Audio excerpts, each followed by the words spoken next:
அனைத்து தமிழ் மக்களுக்கும் கணேஷின் பணிவான வணக்கம். வாங்க ஃப்ரெண்ட்ஸ், மார்க்கெட் பற்றி டிஸ்கஸ் பண்ணலாம். இன்னைக்கு பங்கு சந்தைகள் எப்படி இருந்தது அப்படின்னா ஒரு அப் அண்ட் டவுன் அப்படிங்கிற மாதிரி சொல்லலாம். ஸோ இது எதிர்பார்த்தது தான். ஏன்னா குவார்ட்டர்லி ரிசல்ட்ஸ் வந்துட்டு இருக்கனால குளோபல் நியூஸ் நெகட்டிவ் கொடுத்துட்டு இருக்கு. ஸோ ஓவராலாக பார்த்தீங்க அப்படின்னா ஒரு வாலட்டிலிட்டி தான் இருக்கும். ஓகேங்களா, நம்ம ஆல்ரெடி பார்த்த மாதிரி 24,218க்கும் 24,044. ஸோ இந்த ரெண்டுக்கும் நடுவில் தான் நமக்கு நிஃப்டி மேலையும் கீழையும் போயிட்டு வந்துட்டு இருக்கு. இப்போ நிஃப்டியெல்லாம் மார்னிங் டைமில் ஒரு 11:15 வரைக்கும் ஒரு அப்சைட் கொடுத்தது. ஸோ அதுக்கப்புறம் பார்த்தீங்க அப்படின்னா 24,186 ரெசிஸ்டன்ஸ் எடுத்துட்டு மறுபடியும் டவுன், மறுபடியும் 1 மணிக்கு மேலே பார்த்தீங்க அப்படின்னா ஒரு அப்சைட். ஓகேங்களா, ஸோ இதுக்கு மெயின் ரீசன் குவார்ட்டர்லி ரிசல்ட்ஸ் வந்துட்டு இருக்கு அப்படிங்கிற மாதிரி சொல்லலாம். ஓகே, ஸோ இது இப்படி தான் இருக்குமா அப்படின்னு கேட்டிங்க அப்படின்னா இப்படி தான் இருக்கிறதுக்கு மேக்ஸிமம் பாசிபிலிட்டிஸ் இருக்கு நாளைக்குமே. ஓகேங்களா, இது ஏதாவது ஒரு சைடு பிரேக் அவுட் நடக்கணும், இந்த பேரலல் சேனலில் விட்டு கொஞ்சம் வெளியே வரணும் கேண்டில்ஸ். ஸோ அதுக்கப்புறம் தான் பார்த்தீங்க அப்படின்னா ஒரு ஒன் சைடு பையோ செல்லோ நம்மளால என்ன சொல்றது அப்படின்னா ப்ரிடிக்ஷன் பண்ண முடியும். ஓகேங்களா, ஓகே.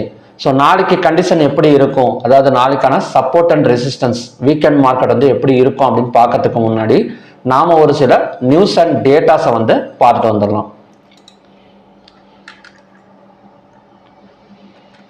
அதில் ஃபர்ஸ்ட் ஒன் பார்த்தீங்க அப்படின்னா MSCI இந்தியா இண்டெக்ஸில் சேஞ்ச் நடக்க போகுதுங்க. அதாவது MSCI வேர்ல்டு இண்டெக்ஸ், அதாவது குளோபல் இண்டெக்ஸை தான் நம்ம டெய்லியுமே வாட்ச் பண்ணுறோம். இதில் MSCI இந்தியா இண்டெக்ஸ்னு ஒன்று இருக்கு. அதாவது மார்கன் ஸ்டான்லி கேபிட்டல் இன்டர்நேஷனல் தான் நம்ம சுருக்கி MSCI அப்படின்னு சொல்லுவோம். மார்கன் ஸ்டான்லிங்கிறது ஒரு இன்ஸ்டிடியூஷனல் இன்வெஸ்டர்ஸ். ஓகேங்களா, ஸோ இவங்க குளோபலில் இருக்கிற ஆயிரக்கணக்கான ஸ்டாக்ஸை ஹேண்டில் பண்ணுறவங்க. ஸோ இவங்க ஒவ்வொரு நாட்டுக்கும் ஒரு இண்டெக்ஸை செட் பண்ணி வச்சிருப்பாங்க. ஓகேங்களா, ஸோ அந்த MSCI இந்தியா இண்டெக்ஸில் சேஞ்ச் பண்ண போகிறாங்க. ஸோ இதில் என்ன சேஞ்ச் பண்ண போகிறாங்க அப்படின்னா ஒரு 12 ஸ்டாக்ஸை ஆட் பண்ண போகிறாங்க. ஸோ இந்த இண்டெக்ஸில் மொத்தம் இந்தியாவில் இருக்கிற ஒரு 100 ஸ்டாக்ஸ் முக்கியமான ஸ்டாக்ஸை ஆட் பண்ணி தான் இந்த இண்டெக்ஸ் கிரியேட் பண்ணி வச்சிருப்பாங்க. அதாவது நிஃப்டி 50 எப்படி ஒரு 50 கம்பெனிஸோட காம்பினேஷனோ அதே மாதிரி MSCI இந்தியா இண்டெக்ஸுங்கிறது ஒரு 100 ஸ்டாக்கோட காம்பினேஷன். ஓகேங்களா, இதுல 12 பங்குகள் வரைக்கும் சேர்க்க போறாங்க. எந்தெந்த பங்குகள் அப்படின்னா Adani green energy, Groww, Adani energy solution, அப்புறம் Aadhar energy, Lenskart, SAIL, Laurus Labs, Biocon, Coforge, Glenmark Pharma, Uno Minda. So இந்த மாதிரி பங்குகள் எல்லாம் பார்த்தீங்க அப்படின்னா சேர்க்க போறாங்க. அதே மாதிரி ஒரு 3 பங்குகள் வெளியே எடுக்க போறாங்க. அது என்ன அப்படின்னா Astral, SBI cards, Balkrishna industries. So இதெல்லாம் பார்த்தீங்க அப்படின்னா ரிமூவ் பண்ண போறாங்க. சரிங்க, அவங்க ஆட் பண்ணட்டும் ரிமூவ் பண்ணட்டும், அதெல்லாம் நம்மளுக்கு என்னங்க அப்படின்னா அப்படி கிடையாது. இப்ப வெளிநாட்டு முதலீட்டாளர்கள் முதலீடு பண்றதுக்கு முன்னாடி MSCI இந்தியா இண்டெக்ஸ் தான் ஃபர்ஸ்ட் பார்ப்பாங்க. ஓகேங்களா, ஸோ ஸ்ட்ரெயிட்டா நிஃப்டி 50யோ ஃபின் நிஃப்டியோலாம் பார்க்க மாட்டாங்க. ஏன்னா நமக்கு தெரியும் நம்ம இந்தியாவில் Nifty 50 famous, fin Nifty famous, அப்புறம் பேங்க் நிஃப்டி, இந்த மாதிரி சென்செக்ஸ் இதெல்லாம் பார்த்துட்டு நாம இன்வெஸ்ட்மெண்ட் பண்ணோம். பட் வெளிநாட்டுல இருந்து வர்றவங்க ஃபர்ஸ்ட் யாரை நம்புவாங்க அப்படின்னா MSCI தான் ஃபர்ஸ்ட் நம்புவாங்க, மார்கன் ஸ்டான்லி கம்பெனி தான் நம்புவாங்க.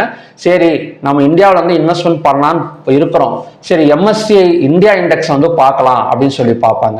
ஸோ அதுல பார்க்குறப்ப அதுல எந்தெந்த பங்குகள் இருக்கோ அதுல தான் கேஷ் ஃப்ளோ பண்ணுவாங்க. அதாவது பெரிய அளவில் முதலீடு பண்ணுவாங்க. ஓகேங்களா, ஸோ அதனால தான் MSCI இந்தியா இண்டெக்ஸ்ல ஆட் பண்றப்பையும் ரிமூவ் பண்ற பங்குகளும் பார்த்தீங்க அப்படின்னா பெரிய அளவுக்கு இம்பாக்ட் கொடுக்கும். சரி, இப்போ ஆட் பண்ற பங்குகள் எல்லாம் பார்த்தீங்க அப்படின்னா நல்ல முதலீடு உள்ளார வர்றப்ப அந்த பங்குகள் எல்லாம் தொடர்ந்து நமக்கு மேலே வர்றதுக்கு சான்சஸ் இருக்கு. இப்போ அதானி கிரீட் எல்லாம் ஆட் பண்றாங்கன்னு வச்சுக்கோங்களேன், Adani green energy, Adani energy solutions எல்லாம் ஆட் பண்றாங்க அப்படின்னா இப்போ எப்போ ஆட் பண்ண போறாங்க அப்படின்னா புதிய பட்டியல் அறிவிப்பு ஆகஸ்ட் 12.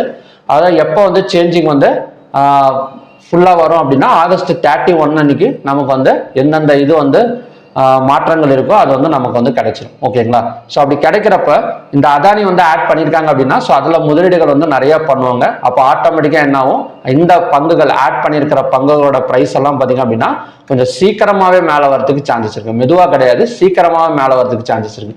அதே மாதிரி ரிமூவ் பண்ற ஒரு சில ஸ்டாக்ஸ் எல்லாம் பார்த்தீங்க அப்படின்னா கொஞ்சம் டவுன்ஃபால் எடுக்கும். ஓகேங்களா, ஸோ இது ஒரு முக்கியமான டாபிக் இது. ஸோ MSCI இந்தியா இண்டெக்ஸ்ல ஆட் பண்ணாலும் சரி ரிமூவ் பண்ணாலும் சரி கண்டிப்பா ஸ்டாக்ஸ்ல இம்பாக்ட் இருக்கும். அது மட்டும் இல்லாம இந்த ஆட் பண்றனாலும் இந்த ஆகஸ்ட் 31 அந்த நாளுமே பார்த்தீங்க அப்படின்னா பெரிய வாலட்டிலிட்டி நடக்கிறதுக்கு சான்சஸ் இருக்கு. ஓகேங்களா, ஸோ அதை நான் அந்த டைம்ல நான் மறுபடியும் எக்ஸ்பிளைன் பண்றேன். ஓகேங்களா. இந்த சார்ட் வந்து எப்படிங்க இருக்கும் அப்படின்னா, நாம ஆஸ் யூஷுவல் வந்து எம்எஸ்சி வேர்ல்டு இண்டெக்ஸ் தான் நம்ம வந்து டெய்லியுமே வாட்ச் பண்ணி சொல்லிட்டு இருக்கோம். இப்போ எம்எஸ்சி வேர்ல்டு இண்டெக்ஸ் என்ன அப்படின்னா, உலகத்தில் இருக்கிற முக்கியமான ஸ்டாக் எக்ஸ்சேஞ்சோட காம்பினேஷனான இண்டெக்ஸ் தான் இது. இதே நீங்க கூகுள்ல போயிட்டு எம்எஸ்சி இந்தியா எனக்கு வந்து ஷோ பண்ணுங்க அப்படின்னா, ஸோ investing.comல நமக்கு வந்து பாத்தீங்க அப்படின்னா எம்எஸ்சி இந்தியா வந்து ரன் ஆயிட்டு இருக்கும். இப்போ ஃபாரின் இன்வெஸ்டர்ஸ் வந்து எப்படி பார்ப்பாங்க அப்படின்னா, இந்த சார்ட்டை வந்து ஓபன் பண்ணி பார்ப்பாங்க. ஓபன் பண்ணி பார்த்துட்டு சரி இந்தியா எந்த கண்டிஷன்ல இருக்கு அப்படிங்கிற பாக்குறப்ப, இப்ப இந்தியா வந்து ஒரு 1.5 பாயிண்ட் வந்து டவுன்ல வந்து போயிட்டு இருக்கு. ஓகே சரி, ஒரு 20 பாயிண்ட் 30 பாயிண்ட் டவுன்ல போகுது அப்படின்னா, அந்த டைம்ல ஆவரேஜ் பண்றதோ இல்ல இன்வெஸ்ட்மெண்ட் பண்றதோ இல்ல இதுல இருக்கிற ஸ்டாக்ஸை வந்து தேடி கண்டுபிடிச்சு இன்வெஸ்ட்மெண்ட் பண்றதோ இந்த மாதிரி ஆக்டிவிட்டிஸ்ல வந்து ஃபாரின் இன்வெஸ்டர்ஸ் வந்து ட்ரை பண்ணுவாங்க. ஓகேங்களா. ஸோ இது வந்து ஒரு முக்கியமான டாபிக், நோட் பண்ணிக்கோங்க. நெக்ஸ்ட் வந்து புது இண்டெக்ஸ் வந்து ஒன்று ஓப்பன் பண்ண போறாங்க, கொண்டு வர போறாங்க என்எஸ்சியை. ஓகேங்களா. இப்போ இதுக்கு முன்னாடி என்எஸ்சியில் என்னென்ன இருக்கு அப்படின்னா, Nifty 50, bank Nifty, Nifty mid cap, அதுக்கப்புறம் பார்த்தீங்க அப்படின்னா நிஃப்டி ஃபின் நிஃப்டி F&O வந்து நம்ம பண்ணிக்கலாம். அதை ஃபியூச்சர்ஸ்லையும் பண்ணிக்கலாம், ஆப்ஷன்ஸ்லையும் இதை வந்து பண்ணிக்கலாம். ஓகேங்களா. இப்போ புதுசாக வந்து நிஃப்டி 150 அப்படின்னு கொண்டு வர போறாங்க. சரிங்க, இந்த 150 ஸ்டாக்ஸ் வந்து எதுல இருந்து எடுக்க போறாங்க அப்படின்னா, நிஃப்டி 500ன்னு ஒன்று இருக்குங்க. ஸோ அந்த 500ல இருந்து 150 ஸ்டாக்ஸை வந்து என்ன சொல்றாங்க அப்படின்னா, 150 ஸ்டாக்ஸ் வந்து எடுத்து புதுசா ஒரு நிஃப்டி இந்தியா FPI அப்படின்னு ஒன்று கொண்டு வர போறாங்க. சரிங்க, இந்த மாதிரி கொண்டு வரலாம்னா என்ன யூஸ்னா, இதுவுமே வந்து ஒரு ஃபாரின் இன்ஸ்டிடியூஷனல்ஸ், அதாவது வெளிநாட்டு முதலீட்டாளர்கள் வந்து இந்த ஸ்டாக்ஸை வந்து இன்வெஸ்ட்மெண்ட் பண்றதுக்கான சான்சஸ் வந்து ரொம்பவே அதிகம். ஸோ இதை வந்து எப்படி பண்ணியிருக்காங்க அப்படின்னா, 3 months கான்ட்ராக்ட்ஸ்ல கொண்டு வர போறாங்க. Index future and index options ரெண்டுமே வந்து நம்ம பண்ணிக்கலாம். ரெண்டாவது வந்து கேஷ் செட்டில்மெண்ட். ஓகேங்களா. ஃபுல் அண்ட் ஃபுல் இப்போ இதுக்கு முன்னாடி இருக்கிற மாதிரி தான் நிஃப்டி 50 எப்படி கேஷ் செட்டில்மெண்ட்டோ இதுவும் கேஷ் செட்டில்மெண்ட் தான். Expiry on last Tuesday of every month. So last இது வந்து மந்த்லி கான்ட்ராக்டா வந்து நமக்கு வந்து கொண்டு வர போறாங்க. இது எப்போ லான்ச் ஆகுது அப்படின்னா, ஆகஸ்ட் 12 அன்னைக்கு நமக்கு வந்து லான்ச் ஆகுது. ஸோ ஆகஸ்ட் 12 அன்னைக்கு இது லான்ச் ஆக போகுது. எம்எஸ்சிஐ வந்து பங்குகள் வந்து சேர்க்க போறது, ரிமூவ் பண்ண போறது, இதெல்லாம் பாத்தீங்க அப்படின்னா ஆகஸ்ட் 12 அன்னைக்கு அறிவிக்க போறாங்க. ஸோ இதெல்லாம் பாக்குறப்ப கண்டிப்பா வந்து ஆகஸ்ட் 12, 13 அன்னைக்கு ஒரு வாலட்டைல் எடுக்கிறதுக்கு நமக்கு வந்து சான்ஸ் இருக்கு. ஓகேங்களா. நெக்ஸ்ட் வந்து நம்ம ஸ்டாக் ஹீட் மேப் பார்க்கலாம். இந்த வார் எப்படிங்க போயிட்டு இருக்கு அப்படின்னா, ஸ்ட்ரைக்ஸ் வந்து நடந்துகிட்டே தான் இருக்கு. இன்னும் சீஸ்ஃபயருக்கு வந்து எந்த ஒரு பாசிபிலிட்டி இல்லை அப்படிங்கிற மாதிரி ஈரான் சைடு வந்து அவங்க வந்து அனௌன்ஸ் பண்ணிட்டாங்க. ஓகேங்களா. தாக்குதலை வந்து நிறுத்துங்க, அதுக்கப்புறம் எதா இருந்தாலும் உட்காந்து பேசிக்கலாம் அப்படின்னு சொல்லிட்டு தாக்குதல் தான் நமக்கு வந்து போயிட்டு இருக்கு. ஸோ தாக்குதல் போயிட்டு இருந்தாலுமே குளோபல் இண்டெக்ஸ் இப்போதான் கொஞ்சம் வந்து ரியாக்ட் ஆக ஆரம்பிச்சிருக்கு. ஒரு 6 பாயிண்ட்ஸ் பக்கம் டவுன் ஆக ஆரம்பிச்சிருக்கு. ஸோ மேபி யூஎஸ் மார்க்கெட் கொஞ்சம் வந்து டவுன் சைடு வந்து நம்ம வந்து எக்ஸ்பெக்ட் பண்ணணும். ஓகேங்களா. ஸோ பார்க்கலாம். நெக்ஸ்ட் வந்து ஸ்டாக் ஹீட் மேப் எடுத்துக்கிட்டோம் அப்படின்னா பாசிட்டிவ்ல தாங்க இருக்கு. ஐடி செக்டார் பரவாயில்ல. ஐடி செக்டார் வந்து ஒரு 1000 பாயிண்ட்ஸ் முந்தா நேற்று வந்து இன்க்ரீஸ் ஆயிருந்தது. நேற்று பெரிய அளவுலலாம் ப்ராஃபிட் புக்கிங் எல்லாம் நடக்கல. என்னதான் ஏடிஆர் வேல்யூஸ் வந்து ஒரு டவுன்ல கொடுத்தா கூட பெரிய அளவுலலாம் ப்ராஃபிட் புக்கிங் நடக்கலாம். இன்னைக்கு மறுபடியும் வந்து நமக்கு வந்து ஏற ஆரம்பிச்சிருக்கு அப்படிங்கிற மாதிரி சொல்லலாம். நிஃப்டி ஐடி பார்த்தீங்கன்னாலே தெரியும், நமக்கு அடுத்த டார்கெட் நம்ம எவ்வளோ சொல்லியிருக்கோம் அப்படின்னா 30,455 வரைக்கும் எக்ஸ்பெக்ட் பண்ணியிருக்கோம். இன்னமும் வந்து 29,000த்துல அப்படியே ரன் ஆயிட்டு இருக்கு அப்படிங்கிற மாதிரி சொல்லலாம். ஸோ இதெல்லாம் கூட கொஞ்சம் பாசிட்டிவ் நியூஸ் தான் நமக்கு. இந்த நிஃப்டி 150 கொண்டு வர்றது, அதுக்கப்புறம் பார்த்தீங்க அப்படின்னா எஸ்டர்டே ஒன்று வந்து பார்த்துருந்தோம்ல, F&Oல வந்து மார்ஜின் வந்து குறைக்க போறேன் அப்படிங்கிற சொல்றது. ஸோ இதெல்லாம் பார்த்தீங்க அப்படின்னா நமக்கு வந்து ஒரு பாசிட்டிவ் நியூஸ் தான். ஸோ இந்த மாதிரி பாசிட்டிவ் நியூஸ்னால இந்தியா ரூபாய் வந்து ஏதாவது வலிமை ஆகுமா, ஸ்ட்ராங் ஆகுமான்னு பார்த்தீங்கன்னா கிடையாது. 96.32 நேற்று பார்த்த அதே இதில் தான் வந்து ட்ரேட் ஆகிட்டு இருக்கு. ஓகேங்களா. ஸோ இந்த எம்எஸ்சிஐ அந்த புதுப்பட்டியல் தயாரித்து நமக்கு வந்து ரிலீஸ் பண்ணுறப்ப தான் இந்த இந்தியன் ரூபாய் வந்து கொஞ்சம் ஸ்ட்ராங் ஆகும்னு நினைக்கிறேன், எஃப்ஐஎஸோட பணம் உள்ளார வர்றப்ப. ஓகேங்களா. ஸோ இப்போதைக்கு ஐடி செக்டாரோட நெக்ஸ்ட் டார்கெட் வந்து பார்த்தோம் அப்படின்னா 30,455 ஒரு ஸ்விங் டார்கெட் மாதிரி நாம் வந்து எடுத்துக்கலாம். ஸோ நெக்ஸ்ட் வந்து பேங்கிங் அண்ட் ஃபினான்ஸ் செக்டார் நல்லா இருக்கு. ஸோ ஓவராலாக ஈக்குவல் ஒரு நியூட்ரலாக தான் போயிட்டு இருக்கு அப்படிங்கிற மாதிரி சொல்லலாம். நமக்கு சார்ட் பார்த்தீங்கனாலே உங்களுக்கு வந்து தெரியும், ஒரு சேனலுக்குள்ளார தான் டிராவல் ஆகிட்டு இருக்கே தவிர எந்த பக்கமும் இன்னும் வந்து பிரேக் அவுட் கன்ஃபர்மேஷன் வந்து நமக்கு வந்து கொடுக்கல. ஓகேங்களா. நெக்ஸ்ட் வந்து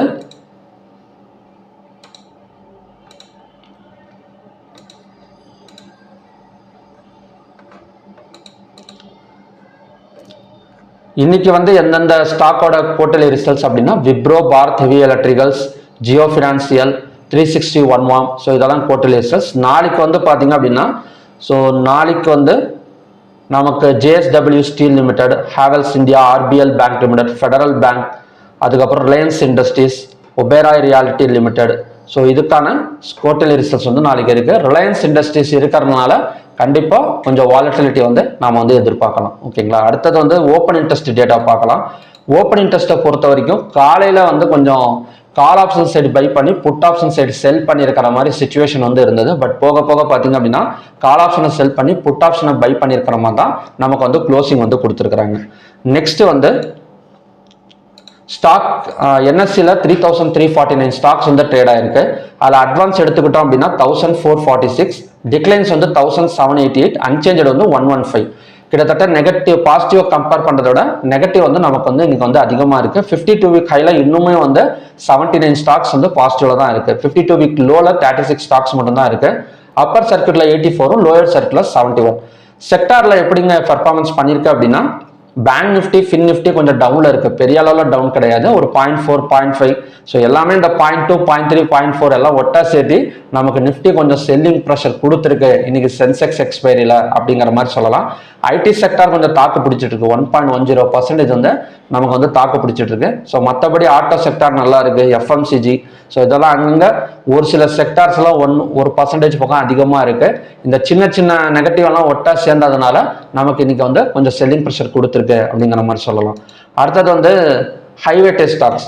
ஸோ ஹைவேட்டே ஸ்டாக்ஸ் பார்த்தீங்கன்னாலே தெரியும் பெரிய அளவில் எதுவுமே இறங்கலைங்க. ஹைவேட்டே ஸ்டாக்ஸ் வந்து Shriram finance, ICICI bank, HDFC bank. So இது மட்டும் தான் நமக்கு கொஞ்சம் டவுன்ல இருக்க தவிர மற்ற எல்லாமே வந்து பாசிட்டிவ்ல தான் இருக்கு. டாப் கெய்னர்ஸ் எடுத்துக்கிட்டோம் அப்படின்னா HCL tech, Maruti, Wipro, IndiGo, M&M இதெல்லாம் பார்த்தீங்கன்னா டாப் கெய்னர்ஸ். டாப் லூசர்ஸ்னு எடுத்துக்கிட்டோம் அப்படின்னா Eternal, SBI life, Shriram finance, BEL, Bajaj finserv இதெல்லாம் பார்த்தீங்கன்னா டாப் லூசர்ஸ். இதில் முக்கியமாக நம்ம கவனிக்க வேண்டியது இந்த எட்டர்னல் ஸ்டாக். இந்த எட்டர்னல் ஸ்டாக் எப்பெல்லாம் டாப் லூசர்ஸ்ல வருதோ அடுத்த நாள் பார்த்தீங்க அப்படின்னா டாப் கெய்னர்ஸ்ல வரதுக்கு சான்சஸ் இருக்கு. ஏன்னா இது அவ்வளோ சீக்கிரம் வந்து பெரிய அளவுலலாம் இறக்க வந்து விட மாட்டாங்க. டாப் லூசர்ஸ்ல வர்றப்ப அது ஒரு ஆப்பர்ச்சுனிட்டியா பார்த்துட்டு அந்த இடத்துல இன்வெஸ்ட் வந்து ஸ்டார்ட் பண்ணிடுறாங்க இன்வெஸ்டர்ஸ் ஒவ்வொரு தடவையும். நாம இதுக்கு முன்னாடி கூட ஒரு நிறைய தடவை வந்து இதை வந்து பேசியிருக்கோம். எட்டர்னல் ஸ்டாக் மட்டும் கொஞ்சம் வந்து பாயிண்ட் ஸ்டோரி மெம்பர்ல மாதிரி வச்சுக்கலாம். ஏன்னா எட்டர்னல் ஸ்டாக் எப்போ டாப் லூசர்ஸ்ல அதுவும் இன்னைக்கு வந்து ஃபர்ஸ்ட் டாப் லூசர்ஸ் எட்டர்னல் வந்திருக்கு அப்படின்னா நாளைக்கு கண்டிப்பா மறுபடியும் மேல வந்து டாப் கெய்னர்ஸ்ல கூடிய சீக்கிரம் வரப்போகுது அப்படின்னு அர்த்தம். ஓகேங்களா. ஸோ வாட்ச் பண்ணி பாருங்க ரொம்ப யூஸ்ஃபுல்லா இருக்கும். நெக்ஸ்ட் வந்து நம்ம லெவல்ஸுக்கு போயிடலாம். இப்போ லெவல்ஸ் வந்து நான் சப்போர்ட் அண்ட் ரெசிஸ்டன்ஸ் மட்டும் சொல்றேங்க. பிரேக் அவுட்டுக்கு இன்னும் வந்து டைம் இருக்கு நமக்கு. ஓகேங்களா. ஸோ பிரேக் அவுட்டை பத்தி இப்போதைக்கு வந்து எதுவுமே வந்து ஒரு கன்ஃபர்மேஷன் வந்து கிடைக்கல. இப்போதைக்கு நம்ம சப்போர்ட் அண்ட் ரெசிஸ்டன்ஸ் மட்டும் பார்க்கலாம். சப்போஸ் நாளைக்கு டே டைம்ல ஏதாவது பிரேக் அவுட்ஸ் நடந்தது அப்படின்னா நான் டெலிகிராம் சேனல்ல வந்து அப்டேட் பண்றேன். என்னோட Telegram channel link, free Telegram channel link வந்து வீடியோ டிஸ்கிரிப்ஷனில் கொடுத்துருக்கேன். ஸோ அதில் ஆட் பண்ணிக்கோங்க. இப்போ வந்து சப்போர்ட் ஜோனுங்கிறது 24,050. கிட்டத்தட்ட இந்த சப்போர்ட் வந்து நமக்கு ஜூலை 13ஆம் தேதியிலேருந்து நமக்கு வந்து ஒர்க் அவுட் ஆயிட்டு இருக்கு. 24,050 தான் சப்போர்ட் ஜோன். நெக்ஸ்ட் ரெசிஸ்டன்ஸ்ங்கிறது 24,218. ஸோ இந்த இடத்துல நமக்கு நிறைய சப்போர்ட் இருக்கு. வேணும்னா இந்த இடத்துல மட்டும் ஒரு செகண்ட் சப்போர்ட் மட்டும் வேணா டிரா பண்ணிக்கலாம். ஓகேங்களா. இந்த லோ வேணா நம்ம செகண்ட் சப்போர்ட்டா வந்து டிரா பண்ணிக்கலாம். ஸோ இதையும் பிரேக் அவுட் பண்ணா நமக்கு வந்து செல்லிங் போகிறதுக்கு சான்சஸ் இருக்கு. ஸோ மேக்ஸிமம் செல்லிங் போகாத ஒரு வாலட்டிலிட்டி தான் கிரியேட் ஆகும். ஓகேங்களா. நெக்ஸ்ட் வந்து bank Nifty. So bank Nifty எல்லாம் பார்த்தீங்க அப்படின்னா காலையில் ஓப்பன் அண்ட் ஹை வந்து சேமாக வந்து கொடுத்துருக்கு. ஸோ எப்பெல்லாம் ஓப்பன் அண்ட் ஹை சேமாக இருக்கோ அப்போ வந்து ஒரு பியரிஷ் மார்க்கெட் வந்து பாசிபிள். ஸோ பேங்க் நிஃப்டியில் அது இன்னைக்கு நடந்திருக்கு அப்படிங்கிற மாதிரி சொல்லலாம். நெக்ஸ்ட் சப்போர்ட்டுங்கிறது 57,291, ரெசிஸ்டன்ஸுங்கிறது 58,144. சென்செக்ஸ். ஸோ சென்செக்ஸ் இன்னைக்கு வந்து நெக்ஸ்ட் சப்போர்ட்டுங்கிறது 77,002, ரெசிஸ்டன்ஸுங்கிறது 77,640.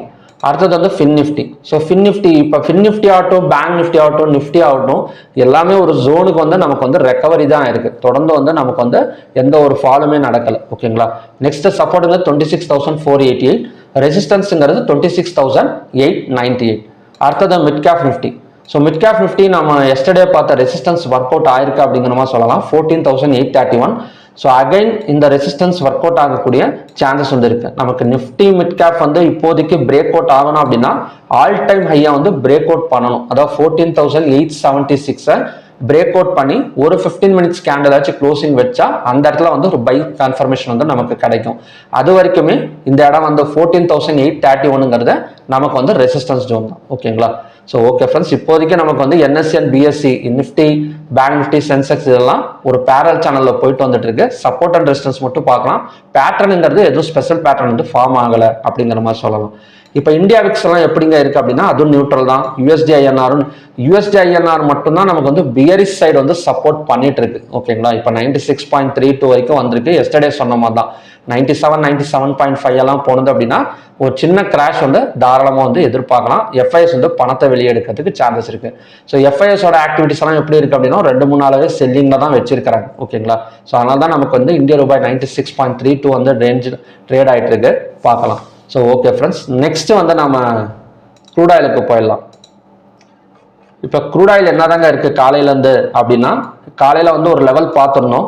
7,686 பிரேக் அவுட் பண்ணால் 7,909 வரைக்கும் போகிறதுக்கு சான்சஸ் இருக்கு அப்படிங்கிற மாதிரி பார்த்துருந்தோம். பட் இன்னமும் வந்து காலையில் ஓப்பன் ஆன இடத்துலேருந்தே சைட்வேஸ் தான். ஸோ 7,686 பிரேக் அவுட் பண்ணட்டும். இல்லை அப்படின்னா இந்த ட்ரெண்ட் லைனை கூட சப்போர்ட் வந்து எடுக்கும். ஓகேங்களா? ஸோ இந்த ட்ரெண்ட் லைனை சப்போர்ட் எடுக்கிறதுக்கும் சான்சஸ் இருக்கு. நெக்ஸ்ட் வந்து நேச்சுரல் கேஸ். இப்போ நேச்சுரல் கேஸ் ஆல்மோஸ்ட் நமக்கு வந்து பை சைடு பிரேக் அவுட் தான். ஸோ 281.6 பிரேக் அவுட் பண்ணால் 297 அகைன் பிரேக் அவுட் பண்ண நமக்கு வந்து ஒரு 1 or 2 பாயிண்ட்ஸ் தான் கொடுத்துட்டு இருக்கு. நான் எக்ஸ்பெக்ட் பண்ணுறது 297 வரைக்கும் பார்க்கலாம். இன்னைக்கு ஈவினிங் ஆச்சு நடக்குதா அப்படின்னு. ஸோ கோல்டு அண்ட் சில்வரை பொறுத்த வரைக்கும் ஒரு என்ன சொல்றது அப்படின்னா ஒரு செல்லிங்ல தான் இருக்கு. இப்போதைக்கு செல்லிங்ல இருந்தா கூட ஒரு சைட்வேஸ் தான். இப்போ கோல்டு பார்த்தீங்க அப்படின்னா நம்ம வந்து சப்போர்ட் அண்ட் ரெசிஸ்டன்ஸ் மட்டும் பார்த்துக்கலாம். ஸோ ஈவினிங் வந்து ரெசிஸ்டன்ஸ் வருமானு தெரியல, பட் சப்போர்ட் மட்டும் பார்த்துக்கலாம். 1,41,068. ரெசிஸ்டன்ஸுங்கிறது 1,43,000. ஸோ மார்னிங்ல பார்த்தா அதே சப்போர்ட் தான் இப்போ. ஓகேங்களா? சில்வர் அதே மாதிரி தான் 2,18,068. ஸோ இன்னைக்கு வந்து பார்த்தீங்க அப்படின்னா சில்வர் எக்ஸாக்டாக நமக்கு அந்த சப்போர்ட் நியர்பை சப்போர்ட்ல வந்துட்டு மேலே வந்துட்டு இருக்கு. அகைன் வந்தது அப்படின்னா மறுபடியும் அந்த சப்போர்ட் ஒர்க் அவுட் ஆகக்கூடிய சான்சஸ் இருக்கு. 2,25,426ங்கிறது ரெசிஸ்டன்ஸ். இப்போ காப்பர் எடுத்துக்கிட்டோம் அப்படின்னா மார்னிங்ல சொன்ன மாதிரி தான் ஹையா பிரேக் அவுட் பண்ணா 1000 கொஞ்சம் மேலே வரும் அப்படிங்கிற மாதிரி சொல்லியிருந்தேன். பட் ஃபர்ஸ்ட் கேண்டலே ஒரு பெரிய ப்ராஃபிட் புக்கிங் வந்து நமக்கு வந்து நடந்திருக்கு. So next சப்போர்ட்டுங்கிறது 1,304. ரெசிஸ்டன்ஸுங்கிறது இப்போதைக்கு வந்து நம்ம கெஸ் பண்ண முடியாது. ஏன்னா 1,340 வரைக்கும் வந்தால் மட்டும்தான் நமக்கு வந்து ரெசிஸ்டன்ஸ். ஓகேங்களா? ஸோ ஓகே ஃப்ரெண்ட்ஸ், இதுதான் பார்த்தீங்கன்னா M6க்கான ஈவினிங் கண்டிஷன். ஸோ மார்னிங்கில் பார்த்த மேக்ஸிமம் அதே லெவல்ஸ் தான். க்ரூட் ஆயில் 7,686 பிரேக் அவுட் பண்ணால் நல்ல ஒரு ஹை வந்து நம்ம வந்து எதிர்பார்க்கலாம். இல்லை அப்படின்னா இந்த ட்ரெண்ட் லைனை வந்து பிரேக் அவுட் பண்ணணும். கீழே க்ளோசிங் வச்சா 7,429 வரைக்கும் வரும். ஓகேங்களா? பார்க்கலாம் என்ன மாதிரி வந்து நடக்குது அப்படின்னு. ஸோ ஓகே ஃப்ரெண்ட்ஸ், மறுபடியும் பார்த்தீங்க அப்படின்னா இன்னொரு நல்ல ப்ரெடிக்ஷன் வீடியோட நான் வந்து உங்களை மீட் பண்ணுறேன். Thank you very much.